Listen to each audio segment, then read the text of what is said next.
Hi, this is Ritu Yadav from Exam ScoreUp. Exam ScoreUp में आपका स्वागत है। आज हम डिस्कस करेंगे हमारे भारत के राष्ट्रीय प्रतीकों के बारे में, नेशनल सिंबल्स ऑफ इंडिया। ठीक है, अगर आप मुझे यूट्यूब पर देख रहे हैं तो यूट्यूब चैनल को सब्सक्राइब कर लीजिए और उसको लाइक करिए। चलिए हम चलते हैं हमारे टॉपिक पर। National symbols of India, Bharat के राष्ट्रीय प्रतीक। हमारे जो भारत के राष्ट्रीय प्रतीक हैं वो कौन कौन से हैं? राष्ट्रीय ध्वज, राष्ट्रीय चिन्ह, राष्ट्रीय गीत, राष्ट्रीय गान और राष्ट्रीय कैलेंडर। राष्ट्रीय पशु भी है टाइगर, राष्ट्रीय बर्ड भी है पिकॉक, और हमारा नेशनल फ्लावर भी है लोटस। लेकिन इस वीडियो में मैं सिर्फ ये डिस्कस करूंगी national flag, national emblem, national anthem, national song and national calendar. चलिए सबसे पहले हम डिस्कस करते हैं नेशनल फ्लैग, हमारे राष्ट्रीय ध्वज के बारे में। सबसे पहले मैं लेती हूँ राष्ट्रीय ध्वज को, हमारे नेशनल फ्लैग को। सामने आपको दिखाई दे रहा है क्लियरली कि नेशनल फ्लैग बना हुआ है, जिसमें आप देख रहे हैं 3 कलर हैं। आपका ऊपर केसरी रंग दे रखा है, बीच में सफ़ेद रंग दे रखा है, नीचे आपका हरा रंग दे रखा है और इसमें एक चक्र है जो कि गहरे नीले रंग का है। ये हमारा नेशनल फ्लैग है।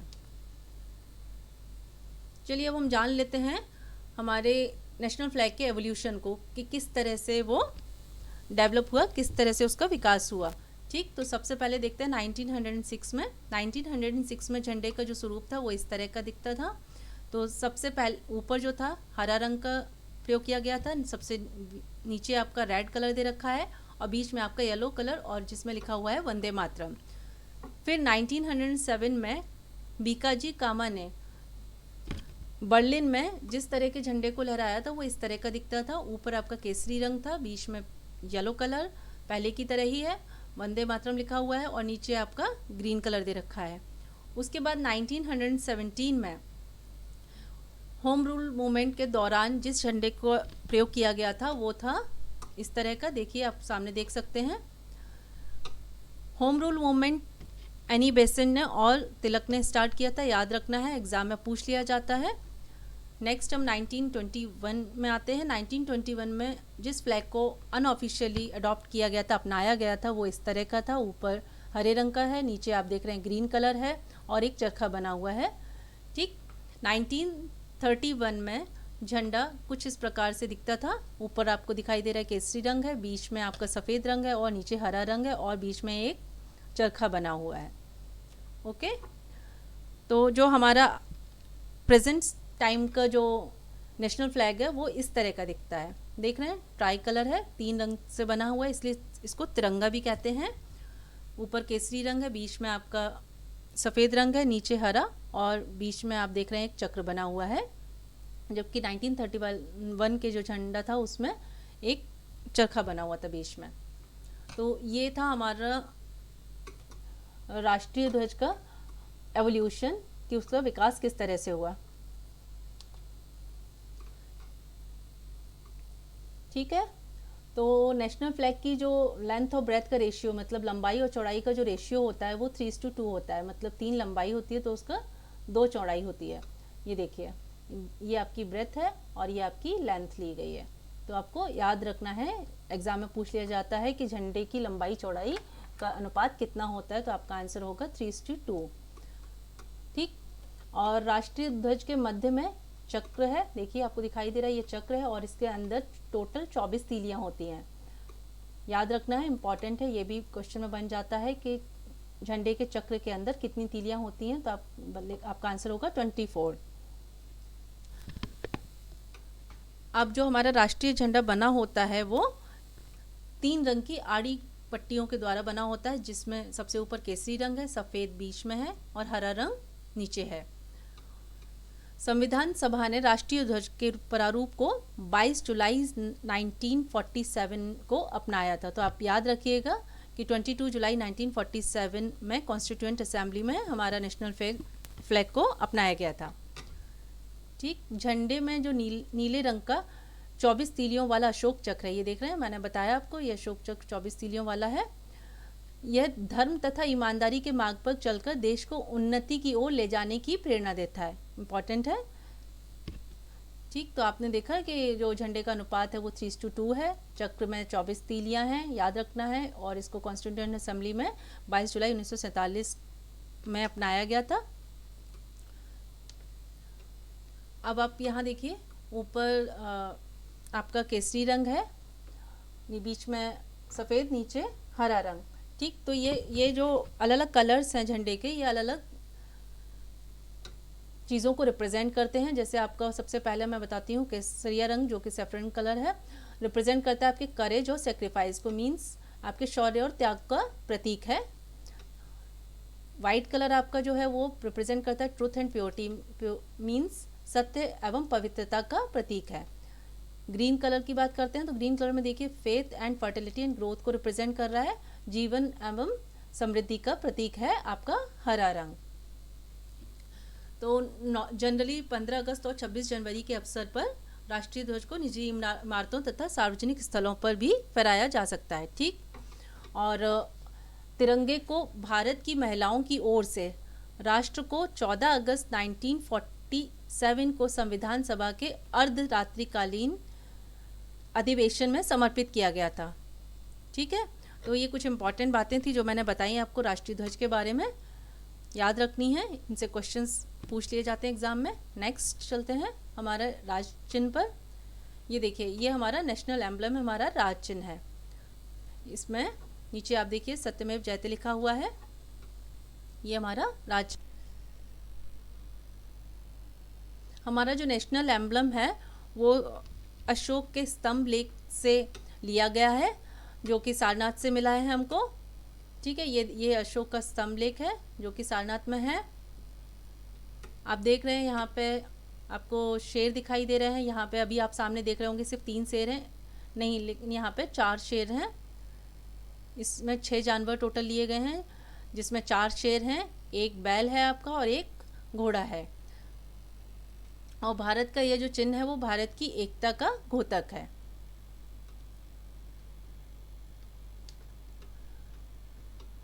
यहाँ पे देखिए आपको एक चक्र भी दिखाई दे रहा है। चक्र के दाईं ओर एक बैल है। ठीक है, आप देख रहे हैं बैल है, और बाईं ओर एक घोड़ा बना हुआ है, मैंने पहले भी बताया है। ठीक, जो कि स्फूर्ति का, ताकत व गति का प्रतीक है। और मैंने फर्स्ट जो आपको स्लाइड दिखाई थी उसमें सत्यमेव जयते नीचे लिखा हुआ था हमारे नेशनल एम्बलम के। तो ये जो लिया गया है वो हमारा मुंडकोपनिषद से लिया गया है। ध्यान रखना है, पूछा जाता है कि सत्यमेव जयते कहाँ से लिया गया है, तो आपका आंसर होगा मुंडकोपनिषद।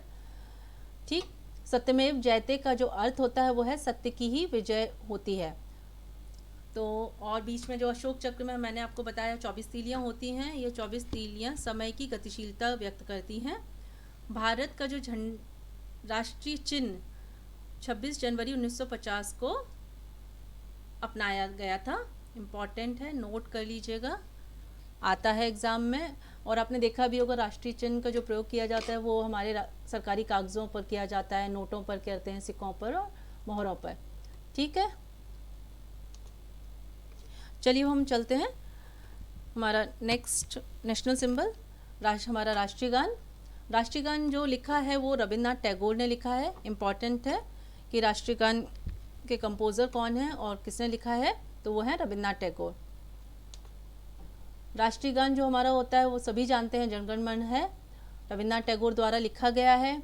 सबसे पहली बार यह 27 दिसंबर 1911 में भारतीय राष्ट्रीय कांग्रेस के कलकत्ता अधिवेशन में गाया था। इम्पॉर्टेंट है, एग्ज़ाम में पूछा जाता है कि हमारे राष्ट्रीय गान को सबसे पहली बार किस अधिवेशन में गाया गया था, या उसकी सन कौन सी थी या तारीख कौन सी थी। तो ये इम्पॉर्टेंट बात है, याद रखिएगा आप।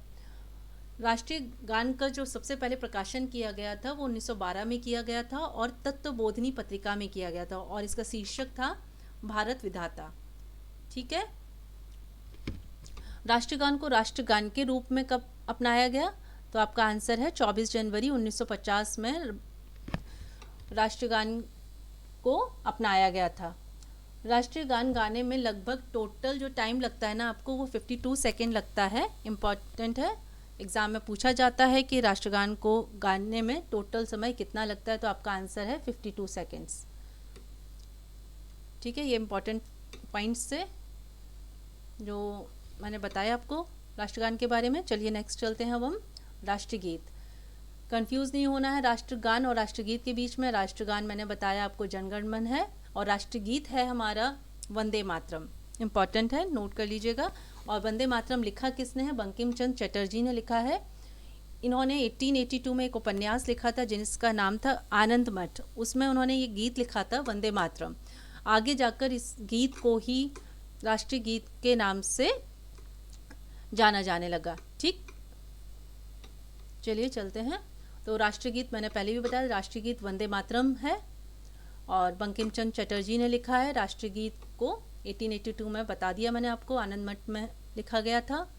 राष्ट्रीय गीत को सबसे पहली बार 1896 में भारतीय राष्ट्रीय कांग्रेस के अधिवेशन में गाया गया था, याद रखिएगा। राष्ट्रीय गीत को संविधान सभा ने कब अपनाया था? 24 जनवरी 1950 में अपनाया था एज अ नेशनल सॉन्ग, याद रखना है। और राष्ट्रीय गीत को सबसे पहले किसने गाया था? वो थे आपके पंडित ओंकार नाथ ठाकुर। ठीक है, याद रखना है।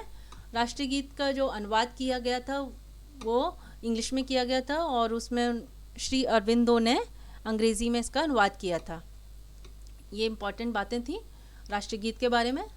भारतीय पंचांग शक संवत पर आधारित है, इम्पॉर्टेंट बात है, याद रखनी है। एग्जाम में पूछ लिया जाता है कि भारतीय पंचांग किस पर आधारित है, तो आपका आंसर होगा शक संवत। शक संवत कब से स्टार्ट हुई है? 78 AD से स्टार्ट हुई है।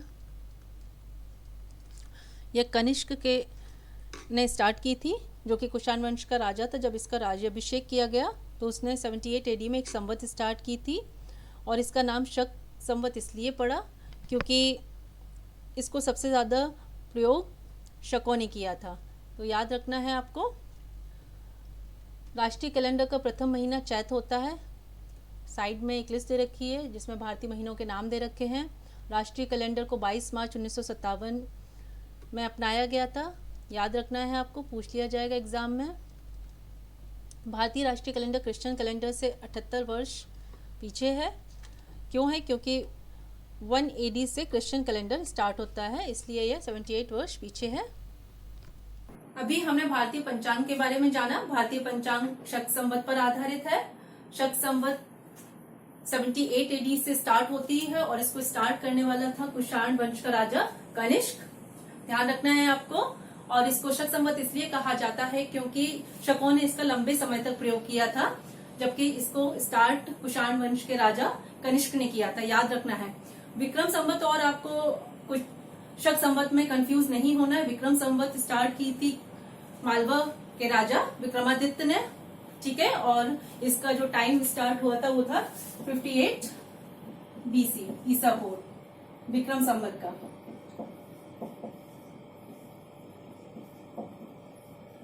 याद रखिएगा, ठीक है, इंपॉर्टेंट टॉपिक है। मैंने जो डिस्कस किया है इसमें से क्वेश्चंस एग्जाम्स में बनते हैं और आपको इस टॉपिक को अच्छे से पढ़ना है। ओके।